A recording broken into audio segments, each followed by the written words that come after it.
안녕하십니까. 비뇨의학 TV 이용입니다. 고환이 한쪽이 없는 경우 또는 양쪽 고환을 다 잃어버리는 경우가 비뇨의학적으로 있는데요. 인공 고환을 수술하는 경우 고환의 그 결손을 보충해주는 수술 방법이 있습니다. 인공 고환 삽입술이라고 하는 수술인데 어떤 분들은 생식 능력을 도와줄 수 있는가 하시는데 사실은 이제 생식 능력보다는 이제 미용적인 목적으로 이제 심리적인 목적으로 수술을 진행하는 경우가 더 많습니다. 어렸을 때 이하강 고환이라고 해서 그 잠복 고환 고환이 이제 내려오지 않는 경우에 몸 안에서 위축이 와서 한쪽 고환만 남아있는 아이들에서 청소년기에서 청년기 사이에 고환 염전이라고 해서 고환이 이제 꼬여서 혈액 공급이 안 돼서 응급으로 고환을 이제 적출하게 되는 경우, 또는 이제 고환 암 환자에서 암 수술을 한 경우,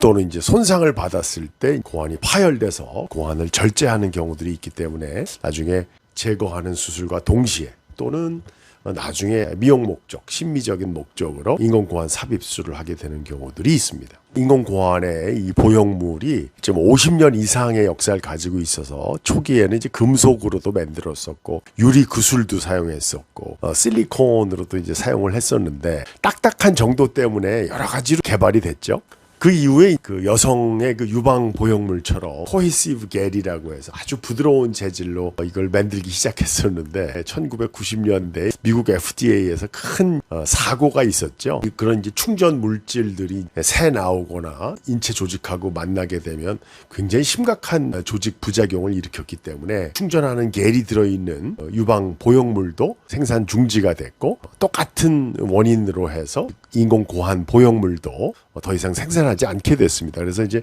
아주 단단한 실리콘으로 시술을 하다가 FDA에서 공인을 받고 안전한 물질로 되어 있는 건 의학용 실리콘을 사용하거나 미국에서는 식염수를 채우는, 그러니까 유방 보형물과 거의 이제 비슷하게 수술 기구와 제형이 발전되어 왔습니다. 최근에 이제 미국 데이터에서 보면은 가장 많이 하는 경우가 소아에서 그 미하강 고환이 이제 한쪽이 위축이 와서 하는 경우가 한 35% 정도, 그 고환 종양 때문에 절제하면서 인공 고환을 삽입하는 경우가 23% 정도, 고환의 꼬임, 고환 염전 때문에 한쪽 고환을 절제해서 수술하게 되는 경우가 한 17% 정도, 전립선 암 때문에 이제 고환 적출술을 해서 고환의 심리적으로 그걸 보상하기 위해서 인공 고환하는 경우가 16% 정도, 또 부고환염이나 고환염 때문에 고환을 수술하게 되는 경우가 한 6% 정도, 이제 손상, 어떤 외상에 의해서 고환을 잃었을 때 인공 고환하는 경우가 1% 정도가 되는데, 이제 최근에 관심 있는 경우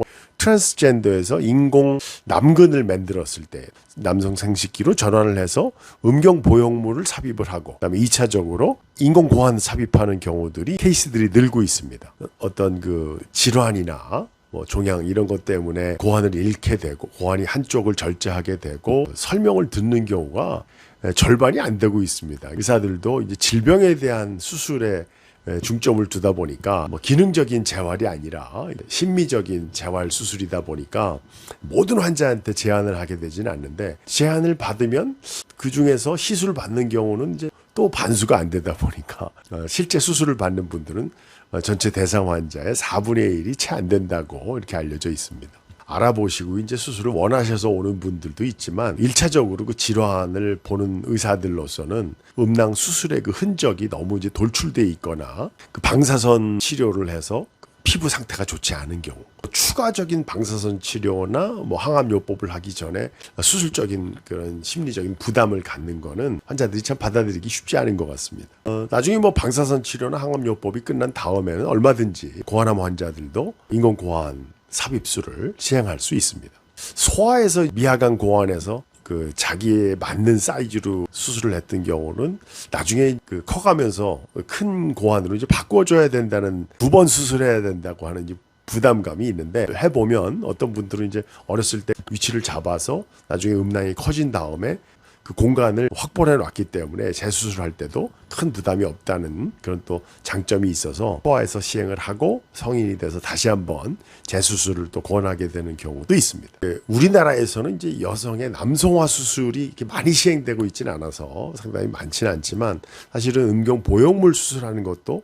트랜스젠더들에게 큰 부담이 되기 때문에 인공 고환까지 2차 수술까지 진행되는 경우는 실제는 많지는 않은데 음경 보형물 수술을 해서 성기능까지 재활적인 트랜스젠더 수술이 된 다음서부터는 인공 고환의 삽입 수술도 이 트랜스젠더를 위한 수술 빈도도 서서히 늘어나고 있는 그런 상황입니다. 다른 질병 때문에 또는 사고 때문에 이제 고환 절제술을 했던 경우에 인공 고환 삽입 수술을 시행할 수 있는 경우, 또 시행하기가 좀 어려운 경우에 대해서 오늘 설명을 드렸습니다. 비뇨의학 TV 이용이었습니다.